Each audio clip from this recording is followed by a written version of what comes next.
Bismillahirrahmanirrahim. Assalamualaikum warahmatullahi wabarakatuh. Alhamdulillahi rabbil alamin.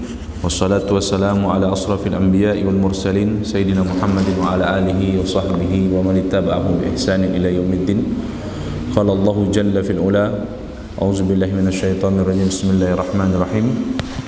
يا أيها الذين آمنوا اتقوا الله حق تقاته ولا تموتن إلا وأنتم مسلمون سبحانك لا علم لنا إلا ما علمتنا فعلمنا ما ينفعنا إنك عليم خبير رب اشرح لي صدري ويسر لي أمري واحلل عقدة من لساني يفقهوا قولي رب زدنا علما وارزقنا فهما اللهم فقهنا في الدين وافتح لنا فتوح العارفين إنك خير الفاتحين أما بعد.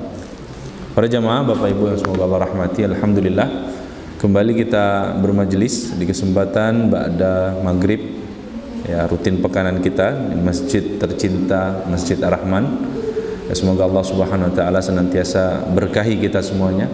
Allah catat setiap detik dalam usia kita adalah detik-detik kebaikan yang akan memenuhi catatan sahifah amal-amal kita di sisi Allah Subhanahu wa taala, agar kelak ketika kita dihisab oleh Allah Subhanahu wa taala, Allah jadikan hisab kita adalah hisaban yasira, hisab yang dimudahkan, yang ditutupi aib-aibnya, yang diampuni dosa-dosanya, bukan hisaban asira, bukan hisab yang sulit, ya.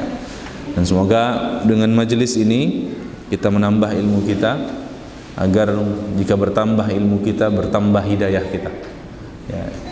Karena jangan sampai kita bertambah ilmu tapi tidak bertambah hidayah, ya. Karena kata sahabat Ali bin Abi Thalib radhiyallahu anhu, man yazdad lahu ilman walam yazdad lahu hudan lam yazdad minallahi illa bu'dan. Barang siapa yang bertambah ilmunya tidak bertambah hidayah, petunjuk pada dirinya, tidak semakin taat, ya, artinya dia hanya memenuhi kepalanya dengan ayat-ayat dan hadis-hadis saja tanpa pengamalan. Auzubillahi min dzalik, ya. Kita majelis setiap pekan, materinya beda-beda, ya. Ada akhlaknya, ada hadisnya, ada akidahnya, ya, ada Al-Qur'annya, tapi tidak bertambah kebaikan pada diri kita, tidak semakin takut kita kepada Allah, tidak semakin dekat kita kepada Allah, tidak bertambah amal kita, maka haba'an manthura, ya, seperti debu yang berterbang, enggak ada gunanya. Ya, kama salul himari yahmilu asfara. Maka Allah Subhanahu wa taala memberikan permisalan apa? Seperti keledai memikul kitab. Tidak tahu dia apa fungsinya kitab yang dipikul, memberatkan saja, ya. Maka itu kata para ulama seperti orang yang safar membawa kerikil, ya, tidak ada gunanya, berat tapi tidak bermanfaat. Tapi minum tadi.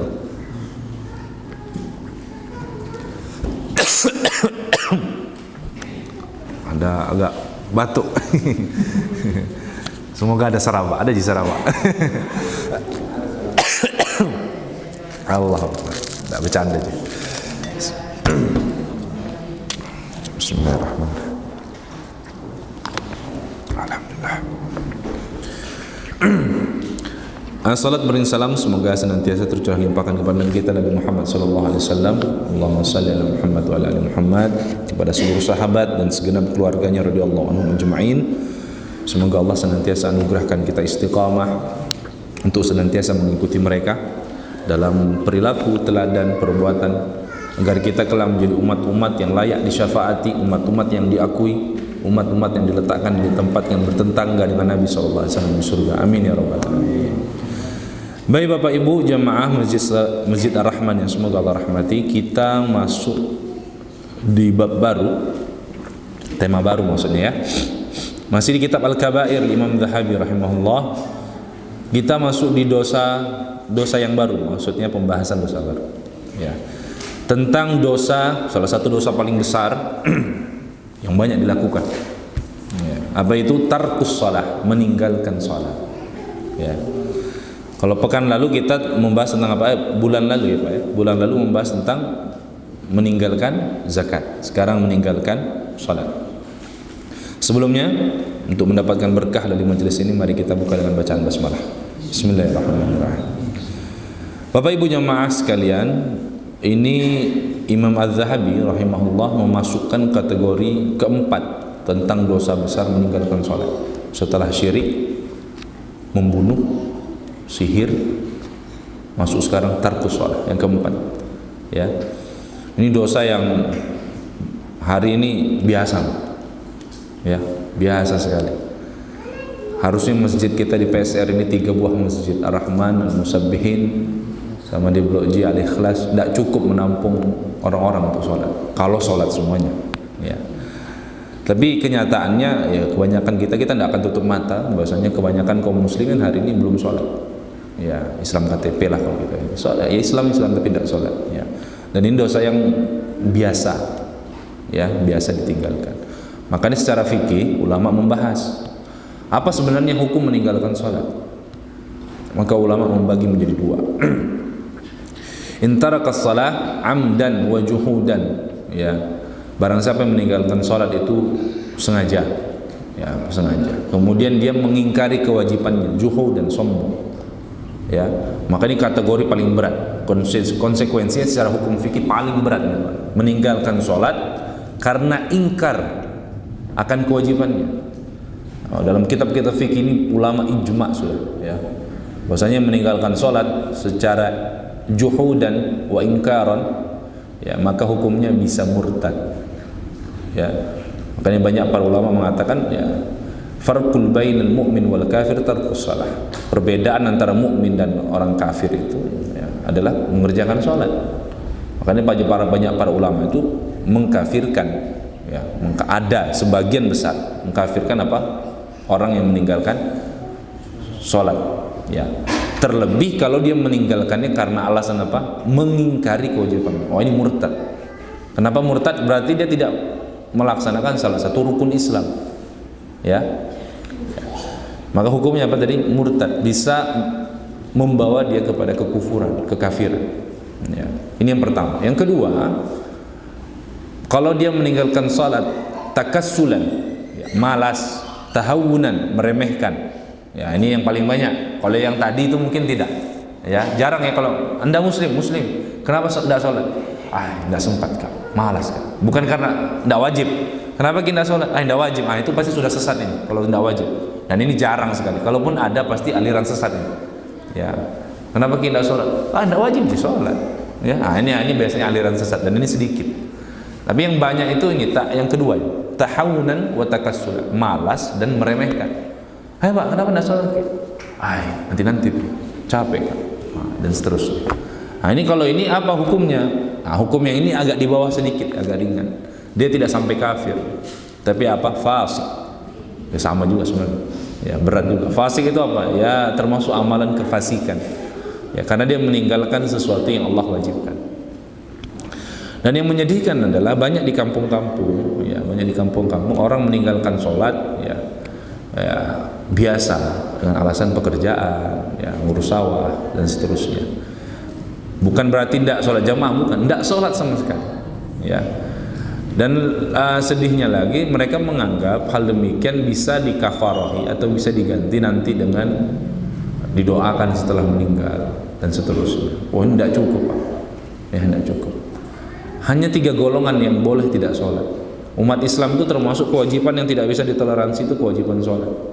Bahkan ketika kita perang sekalipun, ya, ini perang ini kan sudah mengancam nyawa, ya. Ya, konsekuensinya hidup mati, tetap diwajibkan sholat. Sebagaimana Allah firmankan dalam surat An-Nisa, ya. Tata cara sholat ketika perang itu disebutkan dan disyariatkan, menunjukkan apa? Bahkan sampai ketika perang pun sholat itu tidak pernah dikurangi kewajibannya, tetap wajib. Meskipun tata caranya dikurangi, tapi kewajibannya tidak berkurang, tetap wajib. Ya, ini saking besarnya urusan sholat ini. Makanya Nabi SAW bersabda, awwalu ma yuhasibul abdu yaumal qiyamah as-shalah. Urusan yang pertama kali dihisab itu nanti di hari kiamat perkara sholat. Ini bainal abdi wa rabbih.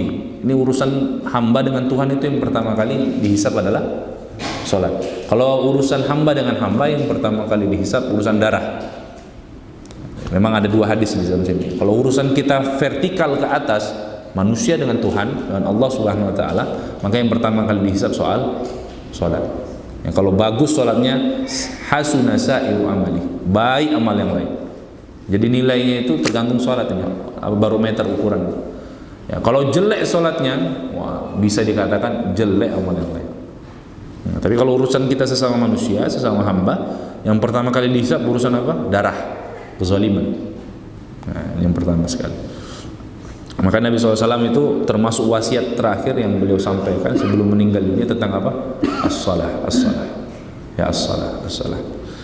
Nah, jadi ini penting sekali ya kita kaji. Tentunya ilmu ini kita ketahui tentu untuk kita sendiri. Jangan sampai kita termasuk orang yang tarikus shalah, orang yang meninggalkan salat. Ya, terlebih lagi jangan sampai ada keluarga kita yang tidak sholat. Ya, keluarga inti tentunya, ayah, orang tua, adik, kakak, saudara-saudara, paman, bibi. Ya, jangan sampai kita keluarga kita ada orang yang tidak sholat. Nah, ini yang menyedihkan sekali. Karena kata Nabi SAW, kata Allah Subhanahu Wa Taala, yang paling pertama berhak untuk mendapatkan peringatan kita siapa? Keluarga kita, kerabat kita, saudara-saudara kita. Wa anzir ashiratakal aqrabin. Berikan peringatan kepada orang-orang terdekat. Ya, jangan sampai orang keluarga inti kita ada yang tidak sholat. Nah, ini jaga. Ku anfusakum wa ahlikum nar. Ibu kita, bapak kita belum mau ya Ustaz, pelan-pelan diajak terus. Sebagaimana Nabi mengajak Abu Talib sampai di ujung nyawanya, tidak berhenti mendakwahkan. Ya, jangan kita baru dibentak sekali menyerah, mengingatkan paman, om sholat om.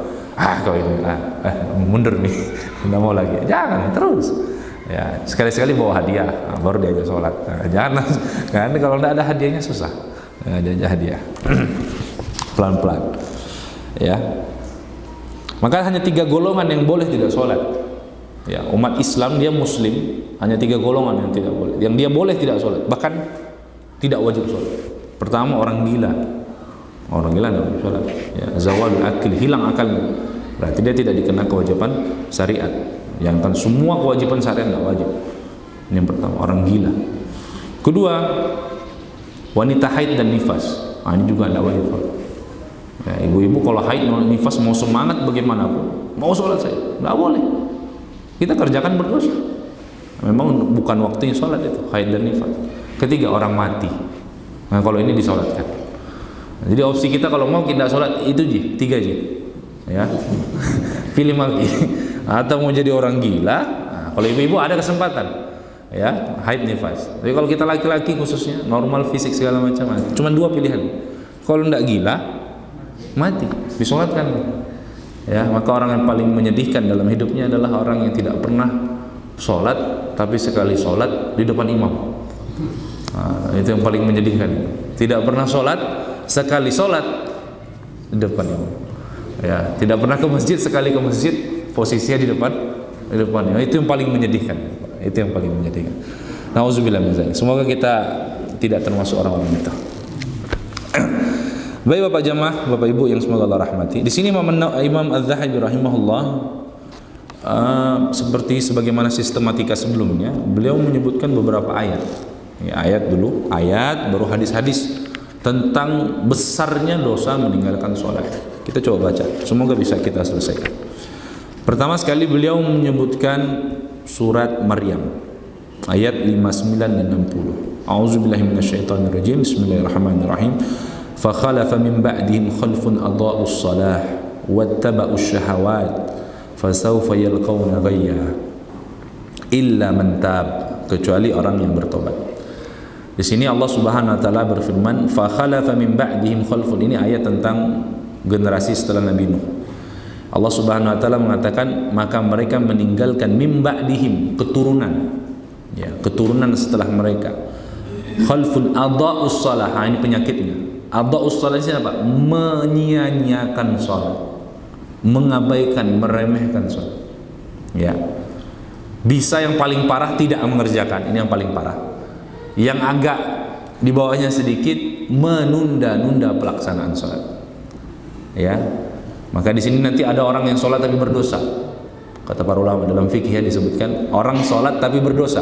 Siapa mereka? Orang yang menunda-nunda sholatnya sampai di penghujung waktu, di waktu haram untuk melakukan. Ya, contohnya dia mengerjakan sholat yang tidak cukup sholat tersebut dikerjakan di waktu tersebut. Misal maghrib itu waktunya kapan Pak? Jam 6.20 sampai 7.30 lah ya, kalau 7.30 dia tunda sholatnya sampai 7.28, sisa 2 menit Ya, dia pergi berwudu, dia pergi sholat, tinggal 1,5 menit. Cukup enggak untuk 3 rakaat? Enggak cukup. Ya, boleh jadi yang 1 rakaatnya sudah habis waktunya, azan Isya, masuk waktu Isya. Inilah orang yang sholat tapi berdosa. Inilah yang kata Allah Subhanahu wa ta'ala, wailun lil musallin, celakalah orang-orang yang sholat ini. Ini menunda-nunda waktu sholat sampai di last minute, ya, extra time, ya, sudah waktu tambahan sudah.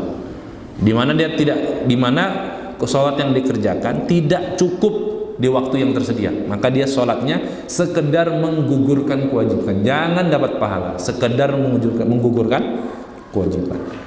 Tapi dia karena menunda tersebut berdosa. Inilah orang yang sholat tapi berdosa. Ya, sholat tapi berdosa. Maka di sini Allah Subhanahu wa ta'ala menggunakan kata adha'us shalah, melalaikan, menyia-nyiakan salat. Adha'us salat wattaba'us syahawat. Nah, kemudian mereka mengikuti syahwat. Syahwat itu apa? Syahwat itu semua kita punya. Hawa nafsu. Ya, wattaba'us syahawat. Ya. Nafsu itu alami, Pak. Ini bedanya manusia sama malaikat. Ya, malaikat itu tidak punya syahwat. Makanya mereka taat terus. Kalau manusia tidak punya syahwat. Ya, syahwatul farj, syahwatul batin, syahwat perut, syahwat kemaluan, macam-macam. Itu yang membuat kita hidup dan bertahan hidup, melestarikan keturunan. Itu fitrah, bagus. Ya, cuman yang tidak bagus adalah ketika syahwat itu tidak ikut aturan Allah. Ya, menariknya di sini para mufassirun, saya pernah tulis tentang ini. Ya, ciri-ciri orang yang mengikuti syahwatnya adalah orang yang melalaikan sholat. Maka orang yang melalaikan sholat pasti terkurung dengan syahwat. Orang yang terkurung dengan syahwatnya tidak lain dan tidak bukan karena tidak beres sholat. Jadi kalau kita mau ukur orang itu kenapa bisa susah mengendalikan syahwatnya, ya, karena pasti sholatnya tidak beres. Ya, pasti, bukan lagi tidak, pasti tidak beres. Ya, kalau orang itu terkungkung, nggak bisa dia lawan syahwatnya. Ada ajakan maksiat, ikut. Ada dorongan maksiat, lanjut. Itu pasti dipastikan sholatnya tidak beres. Kenapa Umar bin Khattab sampai mengatakan man dhayya'aha famali wasiwaha adya'. Barang siapa yang melalaikan sholat, maka urusan selain sholat pasti lebih dia lalaikan. Karena ukurannya memang ini. Ya, karena urusan kepada Tuhan saja dia tidak takut, apalagi urusan kepada selain Allah Subhanahu wa ta'ala. Nah, jadi ini ayat ini berkaitan, makanya Allah menyebutkan 2 kalimat, adha'us shalah wattaba'us syahawat. Orang yang melalaikan sholatnya pasti terkurung syahwat, mengikuti, mengekori syahwat. Orang yang sudah terlanjur mengekori syahwatnya, apa yang perlu pertama kali dicek? Urusan sholat. Nah, jadi ukuran pertama, barometer itu sholat. Kenapa sholat kita tidak beres? Pasti karena kita banyak tercemplung dalam urusan-urusan syahwat. Kenapa orang-orang bisa terkurung dalam syahwatnya? Pasti sholatnya tidak beres. Ibarat koin ini 2 mata bersisian yang tidak bisa dilepaskan. Semakin baik sholat tak, semakin mudah kita mengendalikan syahwat kita. Ya, semakin baik sholat kita dijaga, ya, sunnah-sunnah yang dikerjakan, ya, kekhusyuan yang ditingkatkan, dijaga, insya Allah kita mudah mengendalikan syahwat kita yang memang hawa nafsu itu kan memang cenderung kepada keburukan. Inna nafsa la'ammaratun bisu'. Karena memang jiwa manusia itu, hawa nafsu itu condongnya kepada kemaksiatan. Ditambah lagi bisik-bisik setan. Yuwaswisu fi sudur. Sudahlah jiwa kita ini memang condong kepada maksiat, ditambah lagi apa? Bisik-bisik setan. Nah, kedua memang godaan kita ini.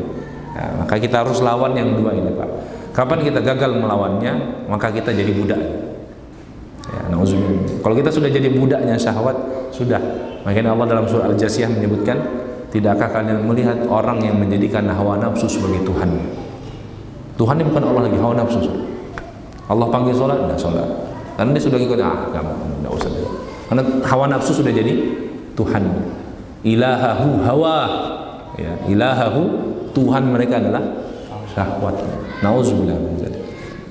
Ini ayat pertama yang dikutipkan Imam Az-Zahabi rahimahullah. Jadi memang ada keterkaitan di sini. Jadi ayat ini bisa dikatakan sebagai efek samping orang yang meninggalkan sholat secara kehidupan, ruhiyah, hati dan seterusnya. Ayat kedua, ya, Allah Subhanahu wa ta'ala berfirman, fawailul lil musallin alladzina hum an salatihim sahun alladzina hum yura'un wa yamna'un al-ma'un. dalam surah Al-Maun, ya. Ini menarik juga ayat ini. Ya, orang sholat kok celaka. Fawailul lil musalli. Sholat tapi celaka. Ya, sholat yang bagaimana ini? Ya, ini tadi sholat yang tadi suka menunda-nunda, tidak mengerjakan rukun dan sunnah-sunnah dengan cara yang baik. Ya, meskipun di sini para ulama membagi waktu sholat itu menjadi 5 keadaan. Pertama namanya waktu afdal, waktu yang paling utama. Apa itu? Ini paling utama Pak ya. Ini marotibnya, urutannya. Para ulama membagi waktu yang paling utama itu awwaluha, yang paling pertama di awal-awal. Meskipun tidak selalu, tapi secara umum adalah yang paling awal, yang paling baik. Karena dalam beberapa keadaan Nabi juga pernah menunda waktu sholat untuk beberapa urusan, pernah. Ya, tapi secara umum yang paling utama waktu sholat itu dari mana? Di awal. Karena ada seorang sahabat bertanya, ayu amali afdal ya Rasulullah? Amal apa yang paling utama? As-salatu ala waqtiha. Sholat tepat pada waktunya, di awal waktu maksudnya. Ya, fi awal waktu. Ini waktu afdal namanya. Ya. Yang kedua waktu jawaz, waktu boleh. Nah, ini bukan di bawahnya, kan ini afdal Pak ya, nomor 1. Nomor 2 apa? Boleh. Misalnya maghrib itu afdalnya jam berapa? Ya 6.30 setengah berjamaah begini, afdal. Tapi nanti kalau misalnya dikerjakan 6.45 boleh enggak? Boleh. Nah, ini waktu jawaz. Ya, jawaz. Yang ketiga waktu makruh. Makruh ini ya tidak baik-baik sekali. Ya, lebih baik ditinggalkan karena kalau ditinggalkan berpahala. Kapan ini? Agak last minute tapi masih cukup mengerjakan sholatnya. Ya, berarti 7.20 itu masih cukup. Di mana seorang itu mengerjakan 3 rakaat sholat maghrib di waktu maghrib dan cukup. Itu apa? Makruh. Di ujung-ujung. Nah, ini belum berdosa dia. Tapi kalau sudah last minute di mana 3 rakaat maghrib tidak cukup dikerjakan pada waktunya, inilah yang disebut waktu haram. Ya, di mana orang sholat tapi berdosa. Fawailul lil musallin alladzina hum an salatihim sahun. Nah, ini penjelasannya apa? Yang fawailul musallin itu siapa? Alladzina hum an salatihim sahun. Mereka lalai mengerjakan sholat. Tadi tunda-tunda. Ini kerjaan orang munafik di zaman Nabi SAW. Kalau sholat susah sekali. Kalau tidak ada Nabi tidak mau sholat. Ya, enggak ada di Muhammad, lihat gampang. Tapi kalau ada Muhammad paling khusyuk, sajadahnya paling bagus. Belakang Nabi Pak Sofyan. Kalau Nabi lihat. Tapi kalau maghrib isya subuh enggak dapat. Enggak kelihatan di masjid. Kenapa? Karena mereka mikirnya enggak tahu di Muhammad. Ya. Makanya kata Nabi athqalus salati 'alal munafiq salatul isya wa salatus subuh. Salat paling berat bagi orang munafik 2, isya subuh. Kenapa paling berat? Isya sudah capek, subuh masih ngantuk. Cocok ya? Isya sudah capek, subuh masih ngantuk.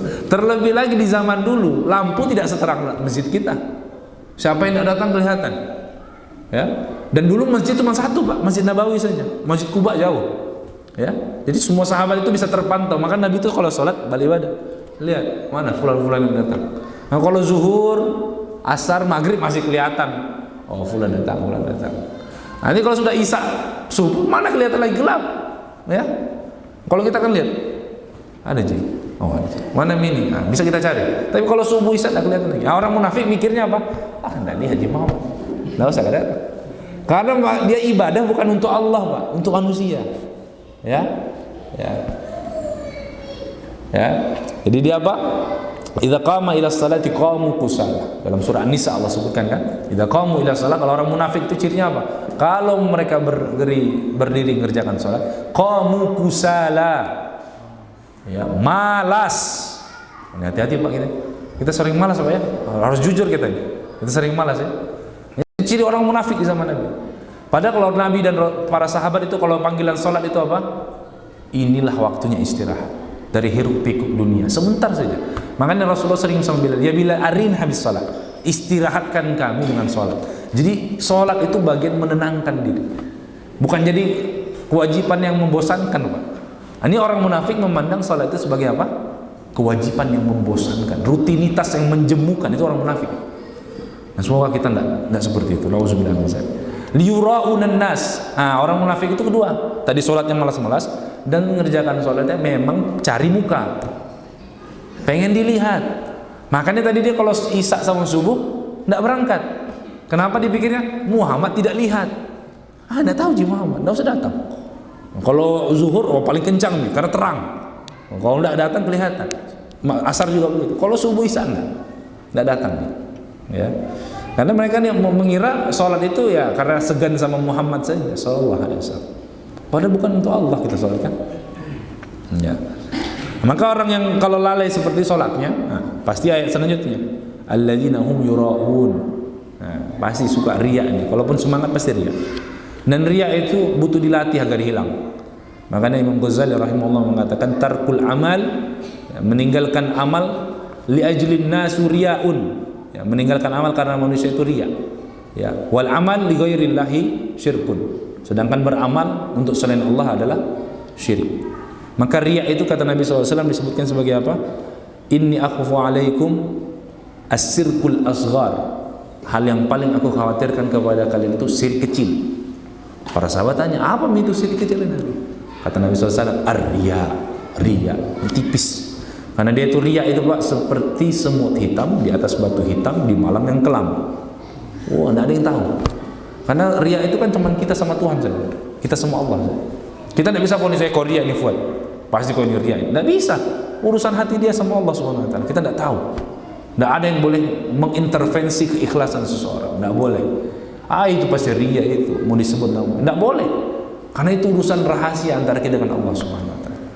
Ya, jadi kita jangan pernah menyerobot penilaian Allah itu. Karena yang berhak menilai kita ikhlas atau tidak itu apa?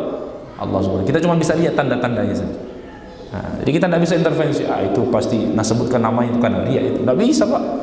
Ya, boleh jadi dia lebih ikhlas daripada orang yang sembunyi-sembunyi. Ada juga orang sedekah sembunyi-sembunyi tapi dalam hatinya, kalau tidak ada saya, tidak bisa ini. Itu riya juga itu. Meskipun orang lain tidak tahu.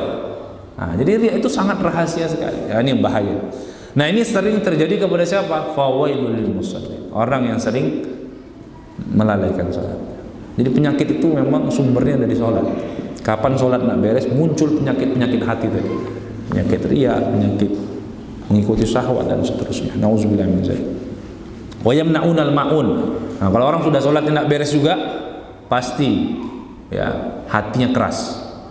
Sehingga apa? Wa yamna'unal ma'un, menghardik anak-anak yatim. Maksud di sini poinnya apa? Dia tidak memberikan hak sesuai porsi. Karena hak Allah saja diabaikan, apalagi cuma hak manusia. Ya. Karena kalau dia takut sama Allah, pasti dia juga takut mengabaikan hak-hak sesama hamba. Tapi Allah saja dia tidak takut. Makanya kalau cari jodoh itu cari yang sholatnya beres. Ya, karena sholat saja dia jaga, apalagi cuma kamu. Kalau sholat saya dia jaga, pasti kamu lah kecil jaga, kita itu manusia. Ya, Allah saja dia jaga. Ya. Nah, kemudian ayat ketiga dalam surah Al-Mudaththir 42-43, Allah Subhanahu Wa Taala berfirman, "Ma salakakum fi saqar." Allah memberikan satu potongan episode yang terjadi nanti di hari kiamat. Nanti ada di hari kiamat itu orang-orang di dalam neraka Saqar itu ditanyalah oleh orang-orang di dalam surga. Neraka itu di bawah, Pak, surga itu di atas. Ya, nanti orang-orang di surga itu sambil duduk di dipan-dipan, ya, sambil menikmati buah-buahan dan istri-istri cantik di kalangan bidadari, masya Allah ya. Gimana Pak ya, mantap. Dia lihat itu ada orang-orang di neraka Saqar itu sedang disiksa bolak-balik. Direkam oleh Allah Subhanahu Wa Taala. Qalu ma salakakum fi saqar. Orang-orang di surga tanya, kenapa kau bisa masuk di situ? Ditanya ya. Qalu, apa jawabannya? Qalu, salah satunya adalah lam nakum minal musallin. Dulu kami tidak sholat ketika di dunia. Jadi kata para ulama, tempatnya orang yang tidak sholat itu neraka Saqar namanya. Ada tempat di neraka namanya apa? Neraka Saqar. Ini khusus mengblender orang-orang tidak sholat. Diperkedel di situ sama malaikat Zabaniyah. Ditumbuk bola, habis nih. Makanya orang di surga, kenapa? Jadi tontonan, ya kasihan kalau di blender kayak itu teriak-teriak. Jadi ditanya, qalu mana qalu masalakakum fi saqar. Qalu lam nakum minal musallin, tidak salat kan. Ya, urusan salat Pak. Ya. Nauzubillah min dzalik. Ya. Ini Pak ya. Ini ayat-ayat yang dikutipkan Imam Ghazali. Sebenarnya banyak sekali ya. Ya, ini ayat-ayat ancaman karena memang ini tema kitab ini tentang al-kabair, dosa-dosa besar. Ya, makanya istilah salat itu kan termasuk imaduddin, tiangnya agama. Maka agama ini kalau tidak ada tiangnya, berdiri atau tidak? hancur. Makanya kata Nabi SAW, syariat terakhir di akhir zaman nanti yang bertahan itu sholat. Kalau sudah tidak ada lagi orang yang sholat, sebentar lagi kiamat. Karena agama runtuh sudah, tiangnya tidak ada. Nah, yang terakhir runtuh itu urusan apa? Sholat. Akhirnya jadilah manusia akhir zaman sebagai sirarun nas, manusia yang paling buruk. Ya. Nah, jadi orang-orang beriman tidak ada, meninggal semua. Allah cabut nyawanya dengan apa? Angin yang ditiupkan mencabut nyawa. Jadi yang tersisa nanti menyaksikan kiamat itu tidak ada orang beriman. Ya, yang ada adalah orang-orang yang paling buruk, manusia paling buruk. Jangan pernah cita-cita pengen lihat kiamat. Ya, saya pengen. Bagaimana sih dahsyatnya? Oh, enggak usah, Pak. Itu manusia paling buruk sudah. Sirarun nas. Ya, karena orang beriman meskipun ada sebiji zarrah keimanan, Allah cabut nyawanya semua. Meninggal duluan. Nah. Taib. Kita masuk hadis pertama dalam bab ini. Sudah mau misa. Ya. Rasulullah sallallahu alaihi wasallam bersabda, ini hadis yang sahih, ya. Al-ahdul ladzi bainana wa bainahumus shalah. Perjanjian kami dan kalian, maksudnya orang-orang beriman, kaum muslimin, adalah salat. Ini ikatan yang paling dasar, ya. Perjanjian paling dasar tentang salat. Faman tarakaha faqad kafar. Maka barang siapa yang meninggalkannya, maka dia telah kafir. Ya. Jadi meninggalkan di sini ya tentu mengingkari kewajibannya. Ya, mengingkari kewajiban. Hadis sahih riwayat Imam Ahmad dan Tirmizi juga An-Nasai. Makanya kalau kita baca kitab-kitab fikih, Pak, dulu di zaman pemerintahan Islam di masa lalu, selalu ada bab itu. Barang siapa yang tidak mau sholat karena malas, ya, apa hukumannya? Polisi boleh tangkap. Wah, ini pasarnya. Polisi boleh tangkap. Diapain? Di penjara. Disuruh apa? Disuruh sholat. Kalau dia mau sholat lepas, kalau nggak mau penjara. Suruh pikir-pikir. Ya, itu ada itu dalam kitab-kitab fikih itu, dalam bab jinayat itu. Ya, itu salah satu fungsi apa? Keamanan negara itu memastikan rakyatnya sholat. Itu ada. Jadi kalau orang nggak mau sholat dulu di penjara. Itu. Kalau misalnya kalau dia ada orang sholat takassulan wa tahawunan apa? Sujin wa hubis. Ya, di penjara dan ditahan. Sampai kapan? Sampai mau sholat. Nanti kalau sudah dia mau sholat, lepaskan. Jadi sampai seperti itu, Pak, ya. Bagaimana sholat ini dipastikan dikerjakan. Maka Nabi SAW itu mengatakan apa? Saya itu bercita-cita. Nah, hadis yang sahih juga. Saya pengen ada orang yang mengimami sholat, saya keliling. Saya cari orang yang tidak sholat di rumah.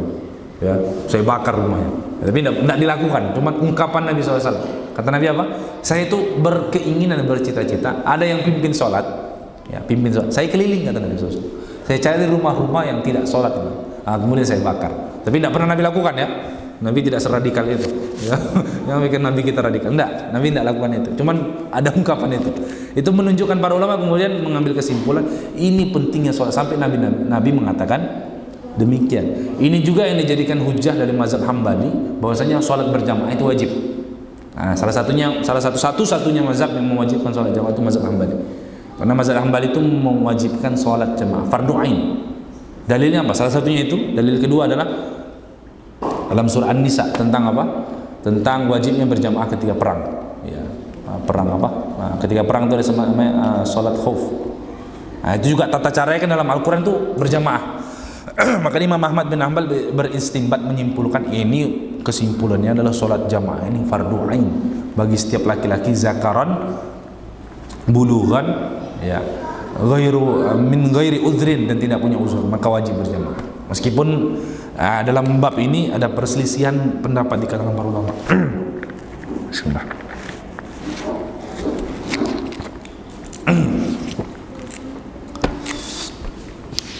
Ini Pak, ya. Jadi memang tentang sholat ini penekanannya banyak sekali. Hadis kedua, Nabi SAW bersabda, Man fatathu salat al-asri hubita amalu. Hadis sahih dari Imam Ibnu Majah dalam sunannya dan juga Imam Ibnu Abi Syaibah dalam musannafnya. Nabi SAW bersabda, barang siapa yang tidak mengerjakan salat asar, hubita amalu, amal solehnya dihapuskan. Ya, amal solehnya dihapuskan. Maksudnya apa? Maksudnya adalah hadis ini adalah tentang ancaman dan penekanan. Kenapa salat asar? Karena dalam Al-Quran juga hafidhu ala salawati wa salatil wusta. Dalam riwayat Ibnu Mas'ud ada tambahan wa salatil asri. Salatul usra ay salat usta ini apa? Salat asar. Jadi hafidhu ala salawat, jagalah salat-salat kalian, wa salatul wusta. Salat wusta kenapa tidak dimasukkan di salawat? Karena apa? Pentingnya kedudukan salatnya, maka disendirikan wa salatil wusta. Karena umat-umat terdahulu ini salatnya cuma dua. Dalam banyak riwayat dijelaskan salat umat terdahulu tidak seperti kita 5 waktu, mereka cuma 2 saja salatnya, pagi dan petang hari. Wadhkur rabbaka bukratan wa asiyya, ingatlah Tuhanmu di pagi dan petang hari. Nah, ini jadi sore itu punya porsi yang penting, ya, penting untuk apa? Dijaga sore. Karena konsekuensinya apa? Bisa menghapuskan amal-amal soleh kita. Tapi para ulama kemudian menafsirkan maksudnya menghapuskan amal ini adalah tadi, sekali lagi kembali kepada yang mengingkari kewajibannya. Karena orang kalau sudah mengingkari kewajibannya, konsekuensinya apa tadi? Murtad, kafir. Kalau orang sudah kafir, terhapuslah amal-amal. Nah, itu konsekuensinya seperti itu. Hadis kedua sama dengan apa? Sebelumnya. Kemudian hadis selanjutnya keempat, Nabi SAW bersabda, "Man taraka as-salata muta'ammidan." Barang siapa meninggalkan salat sengaja, faqad buri'at minhu dhimmatullah, maka Allah melepaskan perlindungannya dari orang itu. Wa qalahu Ma'hul an Abi Dzar wa lam yudrikuhu. Hadis kedua ini hasan li ghairi. Berarti hasan li ghairi ini hadisnya lemah, dhaif secara isnad, tapi kemudian dikuatkan oleh riwayat lain. Maka karena ada riwayat lain yang menguatkan, dia naik dari dhaif ke jadi apa? Hasan li ghairi. Selanjutnya adalah ya, secara umum hadis-hadis ini menjelaskan tentang pentingnya apa? Menjaga salat. Jadi kita mungkin tidak baca semua, melihat sempitnya waktu kita. Saya akan pilihkan beberapa hadis. Hadis riwayat Imam Tirmizi, ini hadis yang sahih. Dari Hasan Al-Basri, dari Haris bin Qabisah radhiyallahu anhu qala haddatsani Abu Hurairah radhiyallahu anhu qala qala Rasulullah sallallahu alaihi wasallam awwalu ma yuhasabul abdu yaumal qiyamah min amalihi as-salatuhu. Ini tadi sudah kita kutipkan ya. Bahwasanya amal yang pertama kali dihisab oleh Allah Subhanahu wa taala adalah tentang salatnya. Fa in saluhat faqad aflah wa anjah. Barang siapa yang menjaga salatnya baik, rekodnya itu rekam jejak salatnya itu baik selama 60-70 tahun hidup di dunia, maka faqad aflah, maka dia sungguh beruntung. Wa anjah, selamat, sukses. Wa in fasadat faqad khaba wa khasar. Maka barang siapa yang rusak salatnya, jelek salatnya, catatannya, oh ini bolong, ini ketiduran, ini kesiangan, ini apa? Ini keteteran, ini kelupaan, ini kebablasan. Oh, jelek semua catatan salatnya. Zuhur kesiangan, jeleklah catatannya. Faqad khaba wa khasar, celaka dan merugi. Nah, hadis Tirmizi wa hasanahu, hadisnya hasan. Ya.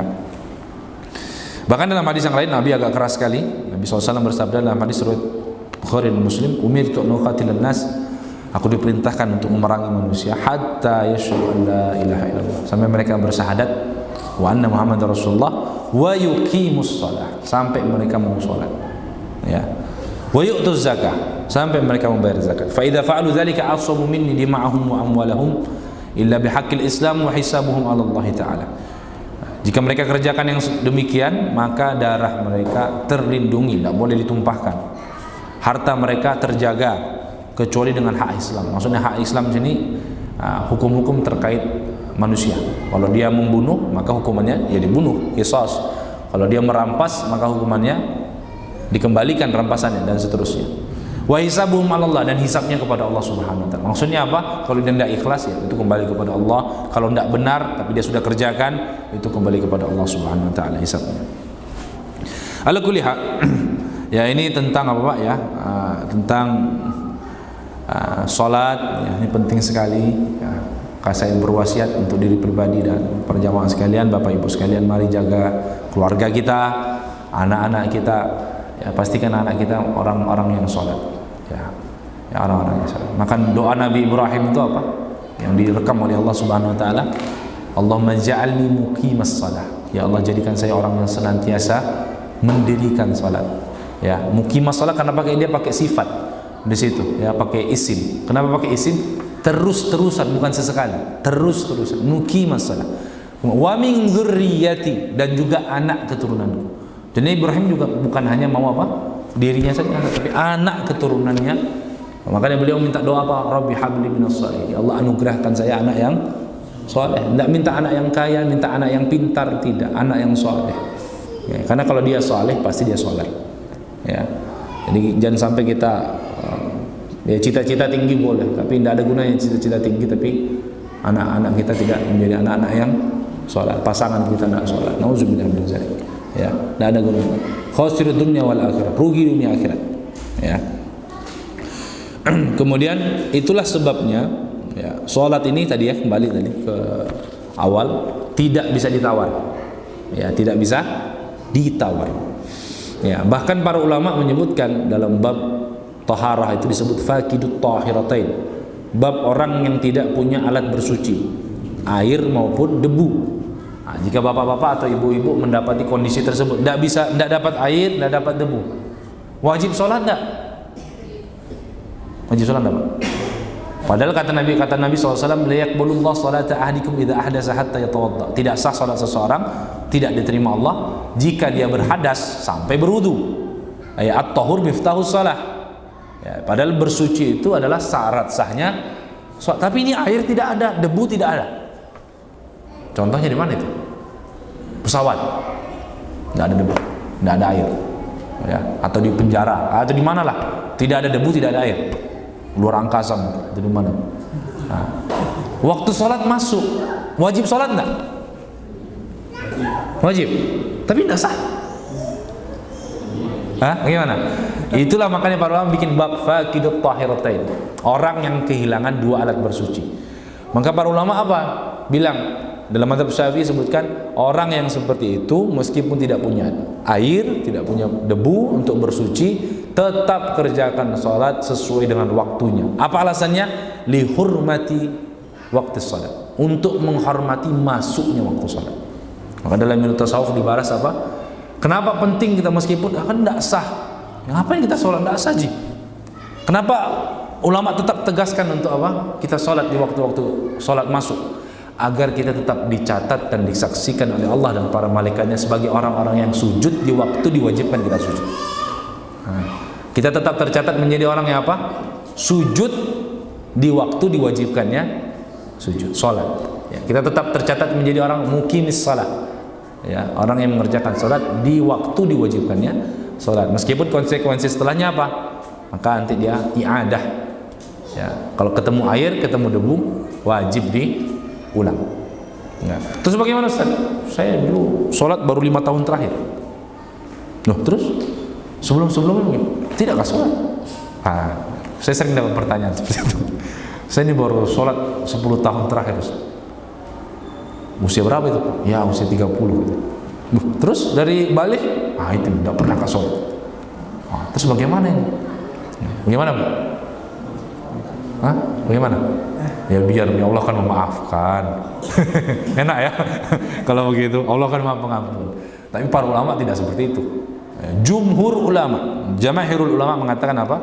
Barang siapa meninggalkan salat di masa lalu, kemudian dia tobat, namanya kalau orang sudah salat berarti tobat ya, tobat. Maka bagaimana? Apa yang harus dilakukan? Wajib qadha. Qadhanya bagaimana? Ya, banyak caranya. Secara teknis banyak, tapi secara hukum apa? Wajib qadha. Berapa tahun ditinggalkan? 10 tahun Ustaz. 10 tahun Pak, ya. Jadi bagaimana kodoknya?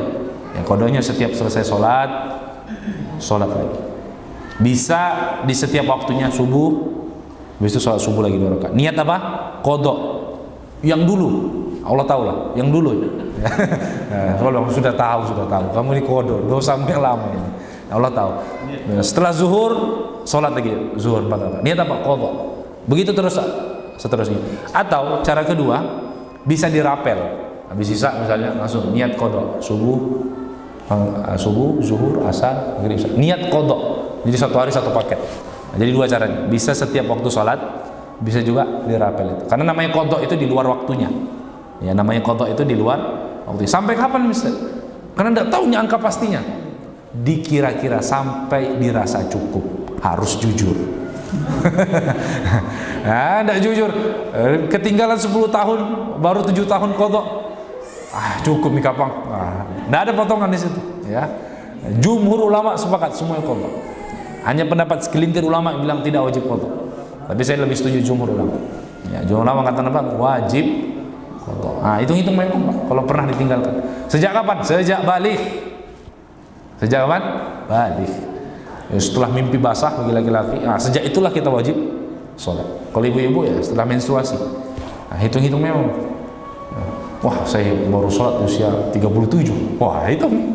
Dari usia berapa? 15 mungkin. Wah, hitung nih. Berapa tahun? Namanya qadha itu boleh apa? Boleh banyak, boleh sedikit, sesuai kemampuan. Jadi hitung-hitung sampai dikira-kira cukup dan harus apa? Jujur. Nanti kalau meninggal sebelum lunas gimana Ustaz? Allahu Ghafurur Rahim. Allah Maha Pengampun lagi Maha Penyayang. Allah tahu niat kita sudah berusaha membayar, ya meskipun nanti belum lunas, karena Allah itu Maha Pemaaf, Ghafur. Allah maafkan. Tapi kita harus apa tadi? Bayar dan juga jujur. Allah tahu niat kita. Saya tidak tahu. Ya, sesama kita tidak tahu, Yang tahu siapa? Kita sendiri. Allah yang tahu. Kita dan Allah Subhanahu wa taala. Baik Bapak Ibu jamaah sekalian yang semoga Allah rahmati. Mungkin ini dulu ya pembahasan kita pada kesempatan malam ini.